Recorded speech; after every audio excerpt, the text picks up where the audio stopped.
Hi everybody, my name is William Bloom, and thank you very much to all the team at Watkins, Etan and the whole team at Watkins for arranging and hosting and broadcasting this session. This session this evening, or this morning if you're in the States, the session this evening is about chakras, understanding your chakras. And so there'll be 15-20 minutes of me talking to you. I'm just going to turn the sound off on my mobile phone, which is supposed to send me messages about this session.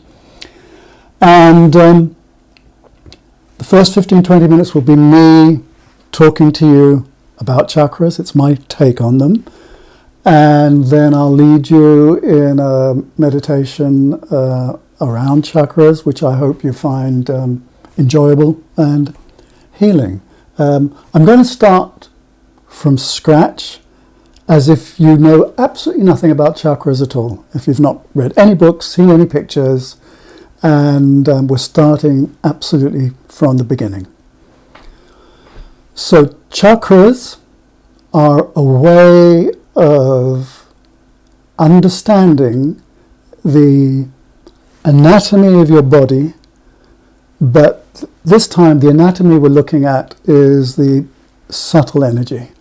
The same way that the planet Earth has a magnetic field, we too have a magnetic field, and our body is not just dense physical stuff. Our body is also electromagnetic, energetic, and there are various maps of how the energy body is constructed. Chakras is an energy map of mystical anatomy that comes mainly from the Hindu tradition. So let's just start with the very basic facts. There are 7 chakras, and each chakra is located in a particular area of your body. Top of your head, around your forehead, around your throat, around your heart, around your abdomen and gut, around your sexual apparatus, and around the very base of your spine. Now, the way best to understand chakras is to look at what a chakra might possibly be doing. So let's just start with the heart chakra.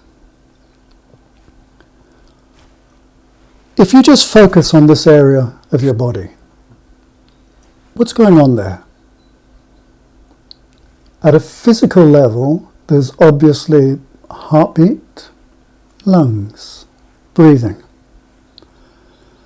But it's also an area in which we feel and demonstrate love, compassion. And that love and compassion can be purely emotional, or it could be beautiful ideas.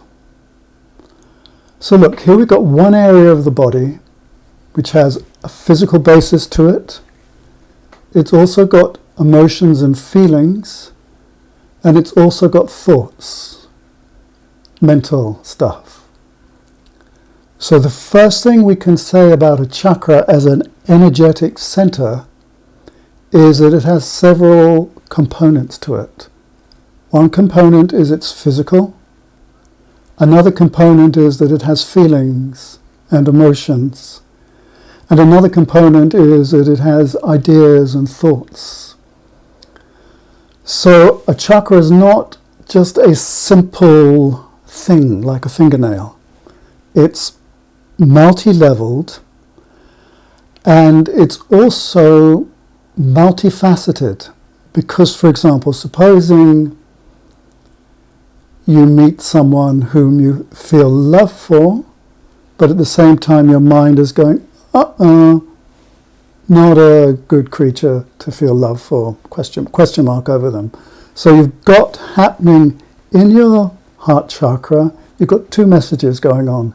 You've got one that's emotional, one that's one of feeling, and another one that's more mental and intuitive. And it's to do with a certain kind of person. Equally, at the heart level chakra, you could be going, oh, I like this kind of sport, or I like this kind of book, or this kind of literature, or this kind of spiritual teacher, or this kind of food, or this kind of philosophy. These are all feelings and thoughts that are expressed through your heart. So your heart is not just, as I say, not just a single thing, but it's a multifaceted, kaleidoscopic entity which has lots of different vibrations in them. And in some translations of Hinduism, Sanskrit, a chakra is described as having petals. And so, for example, one might say that the heart has 1,000 petals. And each of those petals denotes how you, in your heart, respond to a particular thing or entity. Okay. I've just got a message from Etan saying my sound is a bit muffled according to the viewers, but I think it's better than last time. Listen, I'm speaking slowly and carefully. We've got new microphones up. I'm not sure what to do about the sound right this minute, but we've got it set up as best we can. Heart.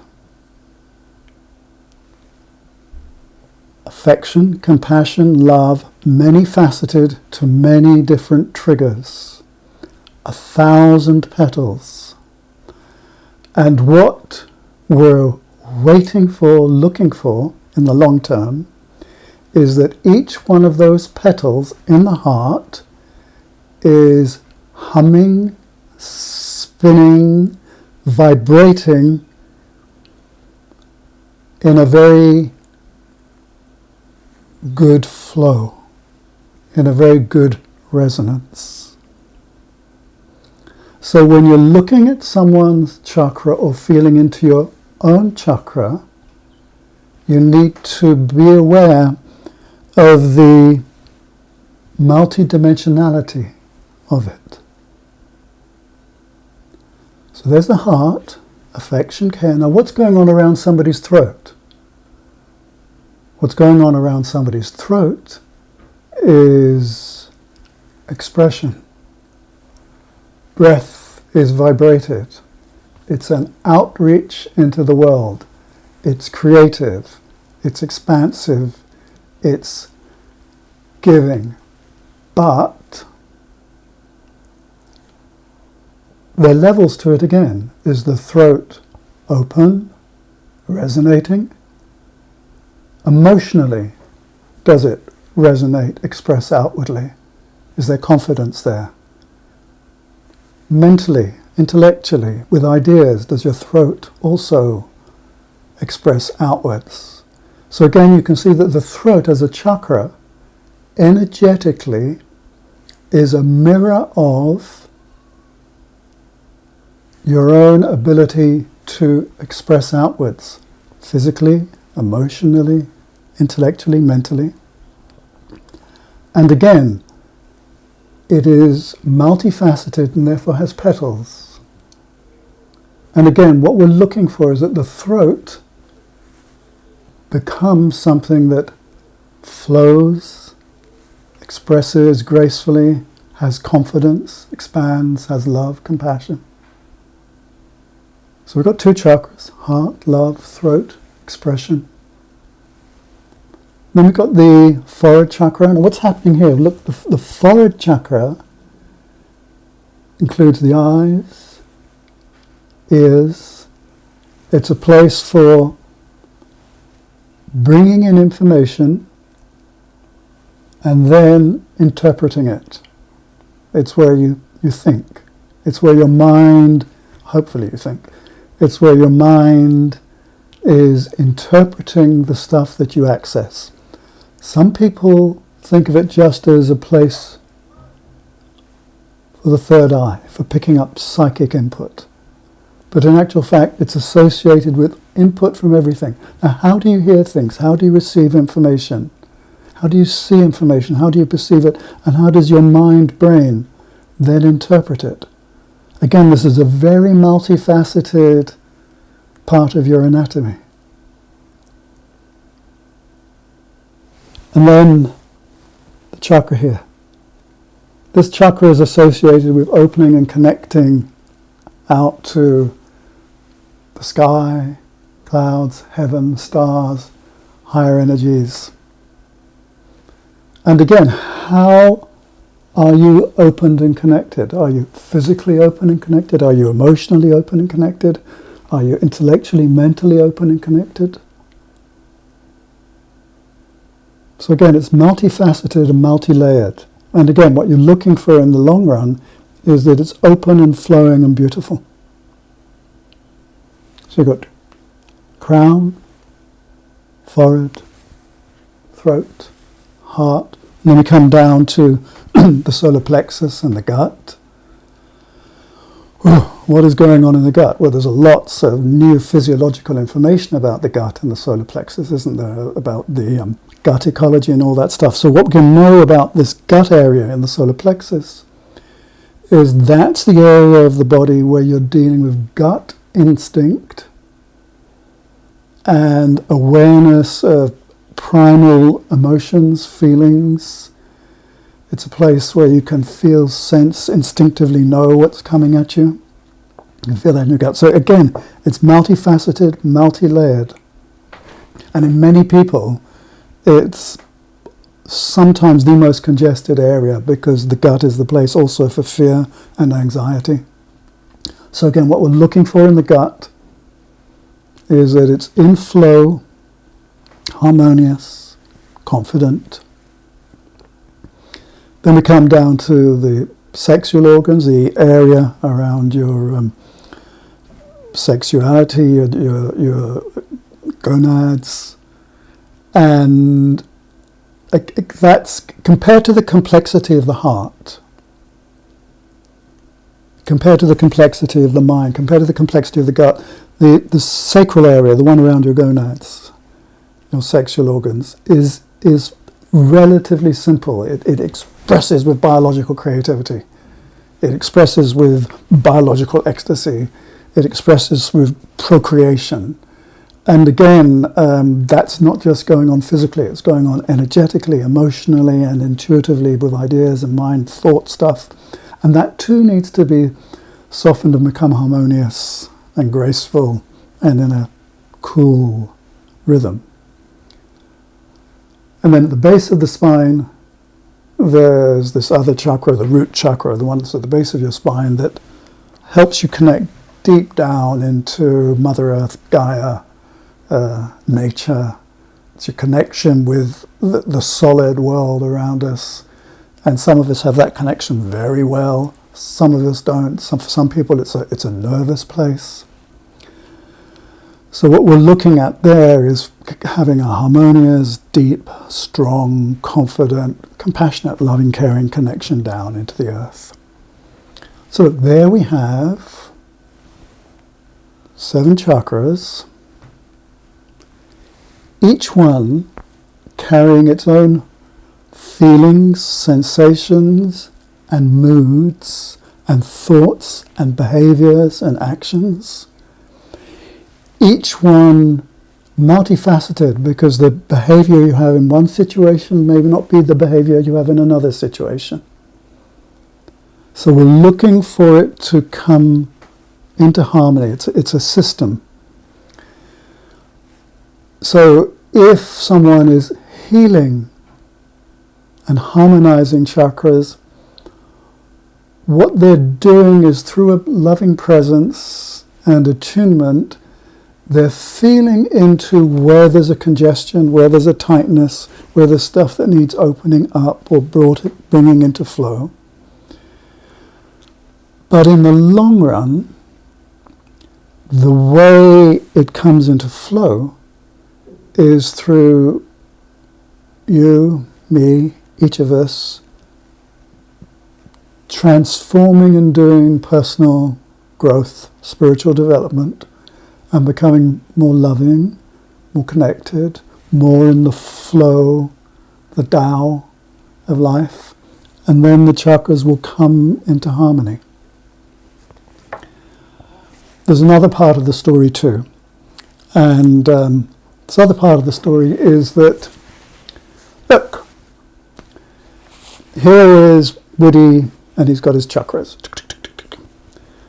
But he also has, this heart denotes a soul. He has a soul that's seeking to come into relationship with him. We all have a soul, a higher self, that's seeking to come fully into expression through us. And the soul carries a history of past lives, and that history includes the resonances, the vibrations of what was going on in its chakras in past lives. I'll talk some more about this in the next session I'm going to do next Monday on the truth about the secret and the laws of attraction and manifestation, because there's a whole lot there that people don't understand because it includes karma and the soul's journey. But in terms of chakras, so my soul coming in has its own idea about how my chakras vibrate. Ultimately, my soul wants to come in, integrate with me, and be pure love. So there's a whole wonderful spiritual anatomy going on here. At one level, it's purely physical. How's my breath? How's the rhythm of my heart? How's my throat? Is it open? Is my thinking clear? Is my gut calm? Is my sexuality at ease? Am I connected to the earth? Am I connected to the heavens? At the same time, we all have problems. So the chakras are in one way or another congested, tight, need to come into a flow. At the same time, our souls are coming in, carrying our history, carrying the resonances of previous lives and the way the chakras span then, and also seeking to bring in a complete resonance of unconditional love and flow and harmony. Okay, so that's a very quick zip through chakras. From the way I've described them, I think you can put to the side any notion that chakras are a particular color, because there are many colors. And you can put to the side that they're simple and just get them spinning at one level, because they're not, they're multifaceted, they're complex like we are. In terms of how you work with it in spiritual practice, what's interesting is to sit quietly and just have a sense of them, and have a sense of how they can be brought into a more beautiful flow.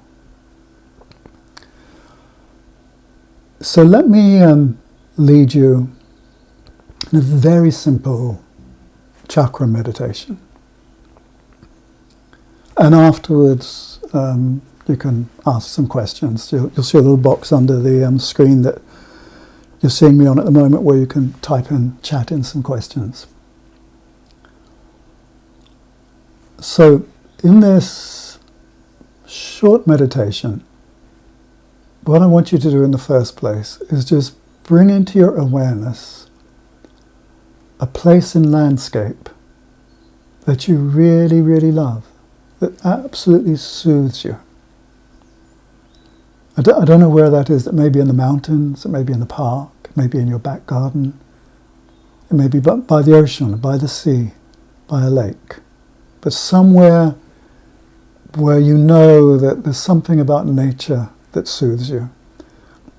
For me, I have a particular memory of a time on the Pembrokeshire coast when there was an eclipse of the sun, and there was that magic moment where everything went still, and the water in this beautiful bay just went completely still and mirror-like, and everything went quiet, and I just slipped into the water and bobbed there during the eclipse. It was very beautiful for me. So that will be the thought that I'll be using.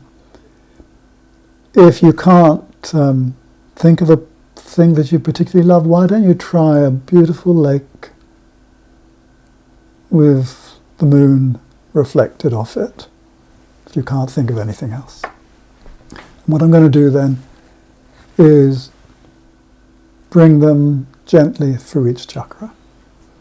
So I'm going to close my eyes and guide you through this. I suggest you close your eyes too. So wherever you're sitting, whatever you're doing, just see if you can just allow your body to drop down into being at ease. Maybe you were at ease already just watching this video. So it's the same as if you were sitting at a cafe watching the world go by, or you've had a good meal and you're just sitting in your favorite chair or sofa.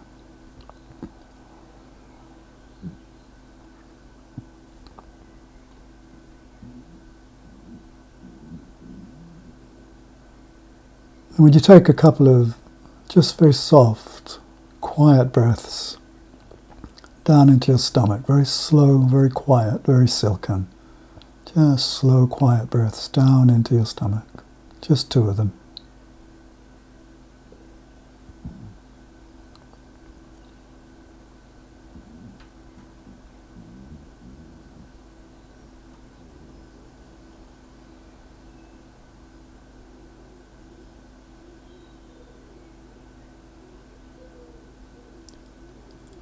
You bring your awareness up to that area just above your head, your crown, and just slowly, gently place in your crown that beautiful landscape.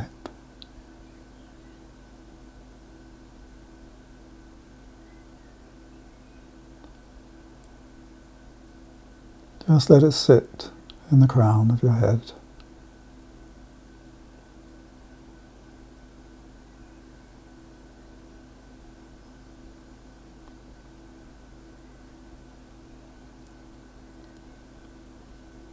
And then bring that sense, that vision of the beautiful landscape down into the center of your forehead, in where that space is between your ears and behind your eyes.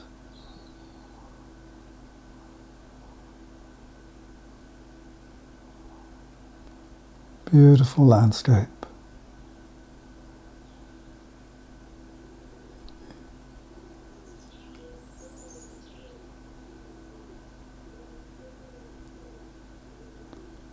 And bring that beautiful landscape down to your throat.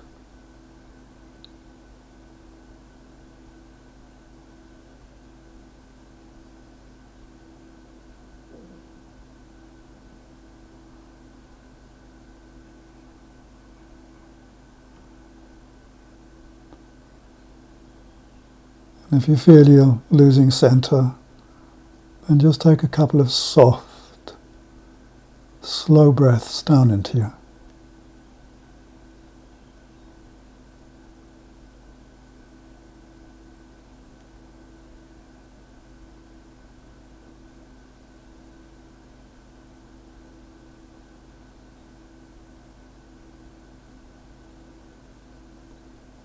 And put that beautiful landscape, the sense of it, into the area of your throat.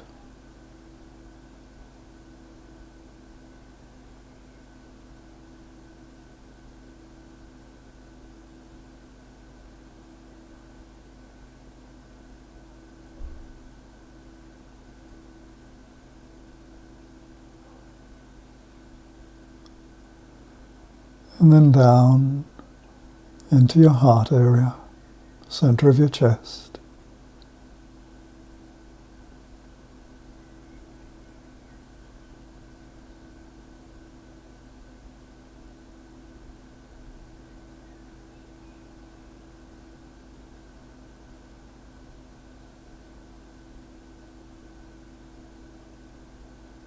And then bring this beautiful landscape down into your solar plexus, into your gut. Soft breath.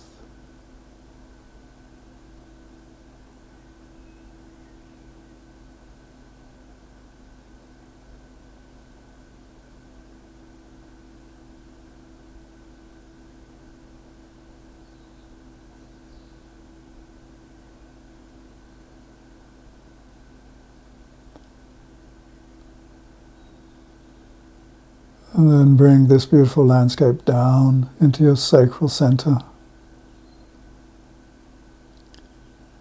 where your 6 organs are.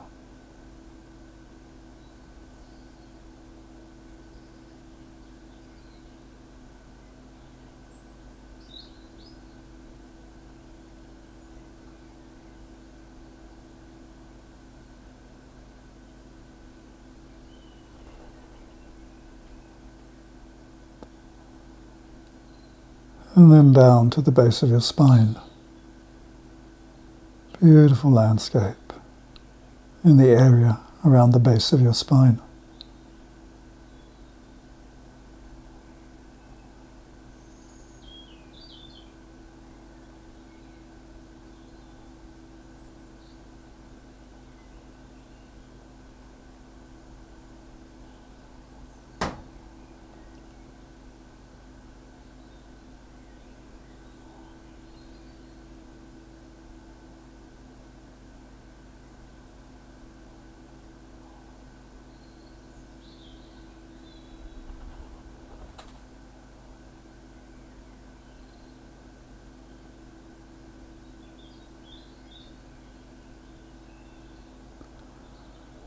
Now follow your intuition. Is there one particular area in your body where you'd like to bring that sense of the beautiful landscape and just have it sit there for a little while longer? Above your head, your forehead, your throat, your heart, solar plexus, sacral center, base of your spine. Just does one of them attract your focus?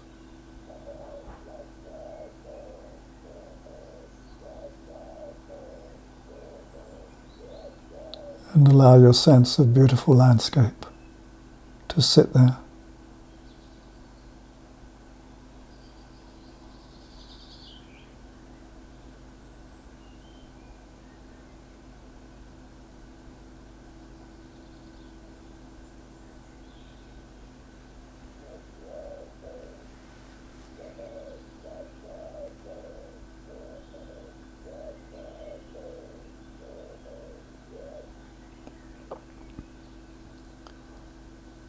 And if you like this feeling, this approach, you can do it in bed tonight before you go to sleep.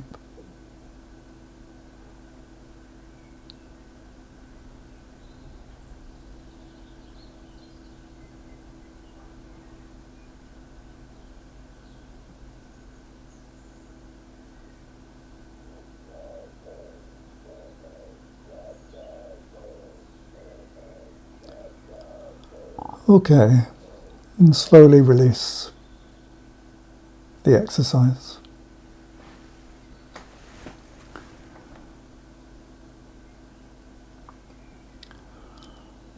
I hope that you can see, in terms of your personal growth, spiritual development, that it's possible to tune into yourself in a more multi-layered way, that different areas of your body have different lessons, different facets, different dynamics, different things to clear and move. You may be open in your heart, but closed in your expression, or too open with your expression, but closed in your heart.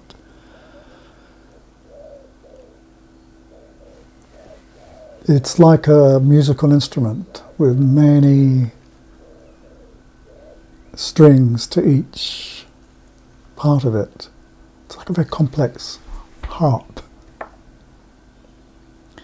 And you can see that this principle of putting a beautiful landscape in each meditation, you could change what it is you choose to put inside your body at the different levels. For example, if you're lacking compassion, you could put in a figure or a memory that has compassion in it and place that in your body. If you're lacking strength or courage, you could put in a figure or a memory or a sense of courage into where it would fit in your body. So, obviously, in this approach to chakras, I'm wanting to open the doorway into a journey of very personal discovery, where you don't listen to what other people tell you your chakras are doing or not doing. It's very personal to you, and it's very subtle sometimes, and there are very interesting lessons, but it's a very beautiful way to work with yourself and expand and change and develop more love and consciousness. If you ask me if there's any particular book that I recommend, there's a very old book, and the PDF of it is freely available on the web. It's by C.W. Leadbeater, and it's just called The Chakras. And if you put Leadbeater, Leadbeater, C.W. Leadbeater, you'll find it's freely available. A couple of the theosophical websites have the PDF there, which you can just download. And if you want to go into depth in chakras, really in depth, but it's heavy reading, then Alice Bailey, Esoteric Healing, has probably the most detailed description of chakras and how you can heal with them. But Alice Bailey, Esoteric Healing. But in my world, you don't need any of those books, though they may be really good for you. They were good for me. But nowadays you could just gently meditate, sit quietly, and just allow yourself to feel into yourself and learn about yourself. Right, so I'm going to see if there are any questions that have come up. Let me see. Okay, where am I going? I've got to go back to YouTube, haven't I? Hang on. I can't see. I've got another computer open, and I'm trying to see where I was. Hang on a second.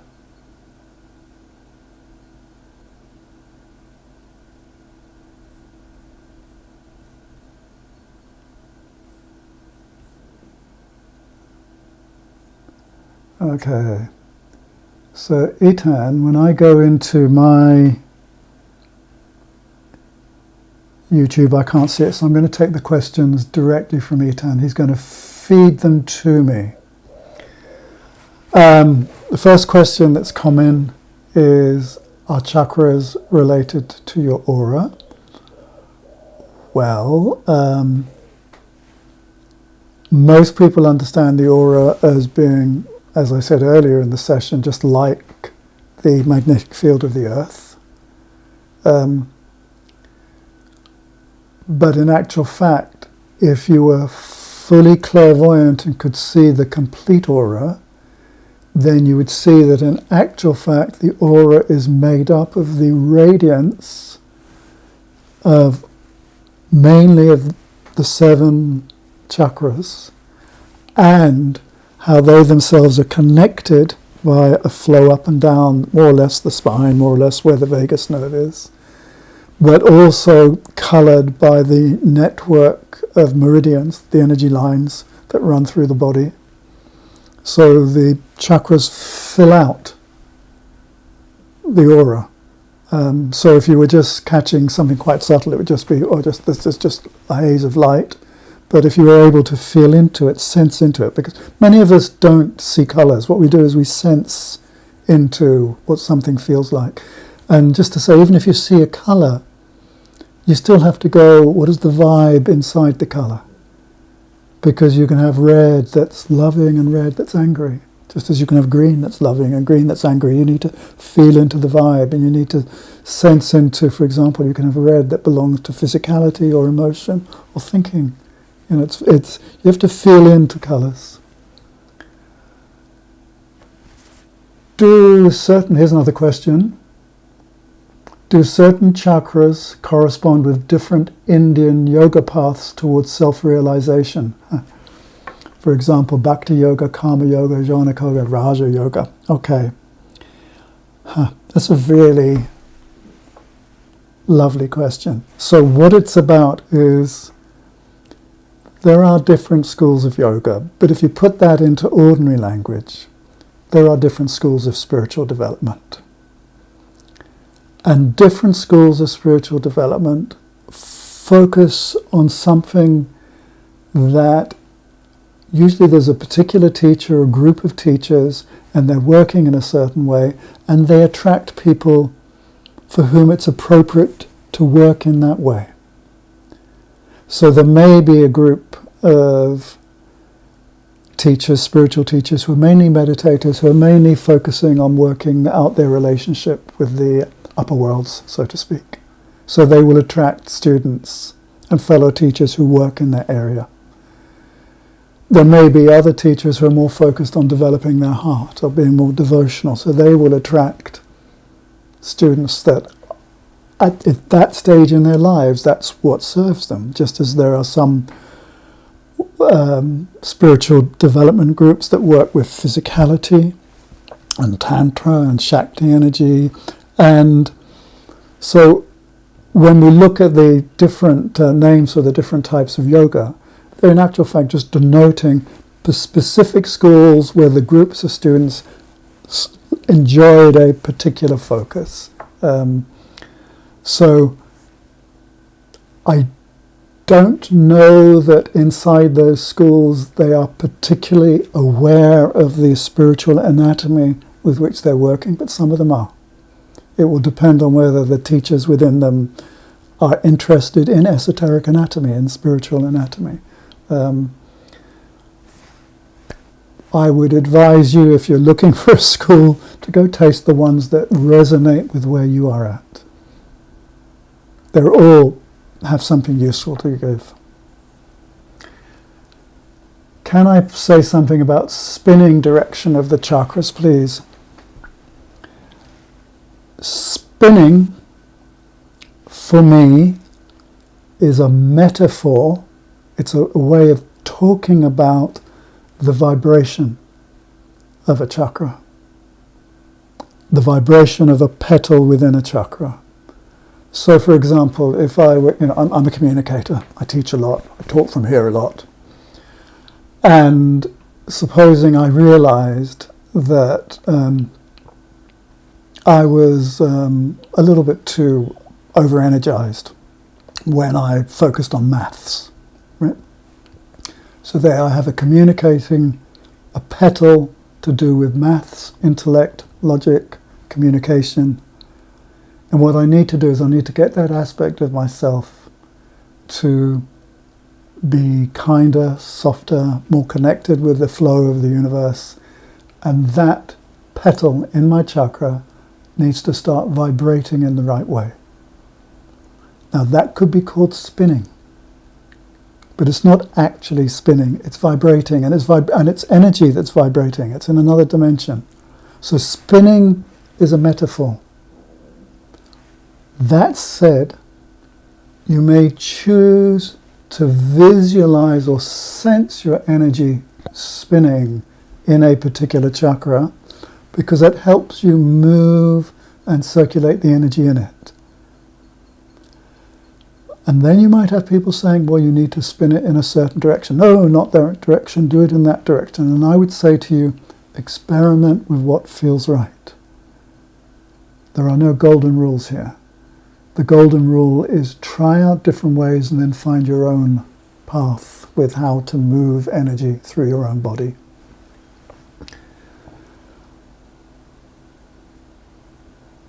Somebody's written saying they experience spasms when they try to bring the peaceful energy into certain chakras. Okay, if when you bring peaceful energy into a particular area of your body and you feel a spasm, a contraction, what's happening is you're meeting, and it's really interesting, something to work on, you're meeting a part of yourself which is not in flow, it's blocked, it's dammed.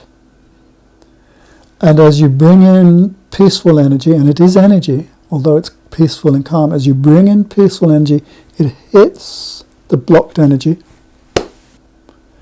and there's a wobble, a spasm, a discomfort. And what you need to do is gently, slowly, over time, feel your way into how to melt it and become accustomed to it. And you will find your way through that. See, for some, I'm not going to give you specific advice because I'm not with you, but for some people it might be just very gently approaching it several times, maybe over weeks. And for other people, you may choose to be more direct. You know, and just go straight through it. It will depend on your sense of it. But when these things occur inside our bodies and our sensations, there are opportunities to learn how to self-manage. And take it slowly, be patient, and at the same time be courageous. And if at any point you get frightened, stop, back off, talk to a friend. I'll look at another question. I am used to visualizing colours when meditating the chakras. Was there a reason you said to let the colour go? Is colour important? Look, colour is not as simple as the 7 colours of the rainbow. Colour is a vibration, and it's a vibration inside physical form, inside of prana, inside emotional energy, inside mental and intuitive energy. And each one of us has our own sensitivity to how to work with colour. Now it happens that at a physical level, most people, for example, respond well to a green. It's a calming energy, just browny green is a calming energy, which is why green is used in hospitals and not bright red or bright yellow or bright blue. It's a calming energy. But for some people it may not be, and some people are colorblind. So if you're working with colors, what you want to be doing is going, okay, if I put a certain color in my heart or in my solar plexus or in my forehead, what is my sense of the vibration of that color? How is that helping me? And it's an area of personal experimentation. And I think it's useful to hear about the color schemes that other people use. All those color schemes for chakras are useful because they are examples. They're just examples of how one person, and maybe their students, uses colors. But they're not the map of colors which applies to everybody. More than that, in the subtle planes, in the more mystical, metaphysical planes, there are other colors which you only get to see when you're out of your body or clairvoyant or dead. So my answer to that question about colors is respect the teacher who gave you those colors, the book that gave you those colors, but recognize it's just a gateway into exploring how you yourself best want to use colors and find out about them for yourself. And if the ones you got and were using already work still, great.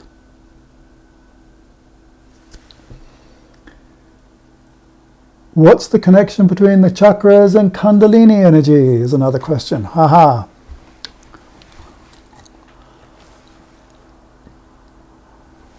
At a physical level, there is prana vital energy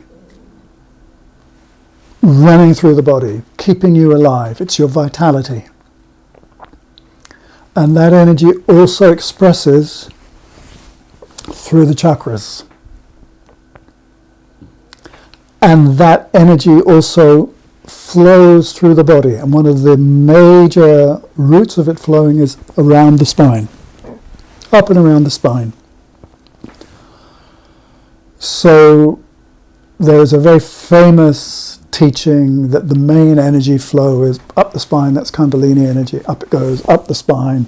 And if it goes too fast, it can cause a burning sensation, which can lead to some kinds of mental disturbance or temporary inability to deal with life. But the Kundalini energy that rises up the spine is also the same prana that moves through the body as a whole. And each of the chakras has this energy moving through it, and each of the chakras is related to the other chakras. So there are much more complex meditations, for example, where people meditate on 3 chakras at the same time, and they imagine the energy flowing through them, and they may then change it from, well, let's do it with love, no, let's do it with some real compassionate force, no, let's do it with a sense of connection, let's do it fast, let's do it slow. So Kundalini, for me, is just another name for prana and vitality, but specifically when that vitality is moving up and down the spine. But it's not just moving up and down the spine, it's moving through the whole body. So it's a very messy answer, but the human anatomy is quite complex, and there's energy moving in many ways all the way through it. Sometimes, here's another question, sometimes I feel some fear in my thoughts. Is that normal when I try to practice meditation? Yes. That's sadly, yes, it is for some people. It means that some of us, when we sit down to meditate, sitting in our bodies is anxiety, past memories of things that have frightened us. And when we sit to be quiet, that arises in us as thoughts. And the trick with all things that arise in meditation is to be able to go, oh look, there I am having scary thoughts, or there are feelings of anxiety, there are feelings of fear. Okay, let me just be with them. Let me just hold them. So, yes, it is normal, and it's something that will pass. And the more accepting and compassionate you are towards those thoughts, those feelings, the more you'll be able to gracefully integrate them. Okay. So listen, we're coming to the end of this session. I hope it's been useful for you. In the session that I'm going to lead next week, it will be on the secret and the laws of attraction and manifestation. I want to look at why they don't work a lot of the time. I want to look at how they ignore that everybody has a history, and there's an incarnating soul that carries a history, and that history will colour what it is people try to manifest. So it may be that Woody in his heart may reappear next week. And in the meantime, I wish you all a lot of love, and especially in these times,